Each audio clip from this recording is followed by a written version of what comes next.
ગી Olpad group cotton મંડળીની 90મી વાર્ષિક સાધારણ સભા યોજાઈ। દેશની આઝાદી પૂર્વ સ્થપાયેલ ખેડૂતોના ઉત્થાન માટેની મંડળી। વાર્ષિક સભામાં એજન્ડા તમામ કામો સર્વાનુમતે મંજૂર કરાયા। આ મંડળી 3138 સભાસદોની બનેલી છે।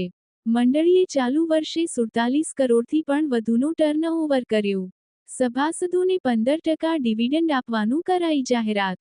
વિવિધ મંડળીના પ્રમુખો સહિત મોટી સંખ્યામાં સભાસદો ઉપસ્થિત રહ્યા હતા। આજરોજ the Olpad group cooperative cotton sale society લિમિટેડની 90મી વાર્ષિક સાધારણ સભા ઓલપાડ જીન ખાતે સવારે 9:30 કલાકે મળી હતી। આ વાર્ષિક સાધારણ સભામાં પ્રમુખ તરીકે સૌને આવકારી તથા દિવંગતોને શ્રદ્ધાંજલિ આપી સભાનું કામકાજ શરૂ કરવામાં આવ્યું હતું।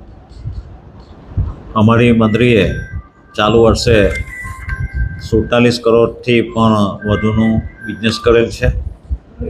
અમારી મંડળીએ 94 લાખ ઉપરાંતનો કાચો નફો કરેલ છે, જેમાંથી 91 લાખ જેટલા ઘસારા અને અન્ય ફંડો બાદ કરતાં ચોખ્ખો નફો 2,46,092 રૂપિયા રહેલો છે।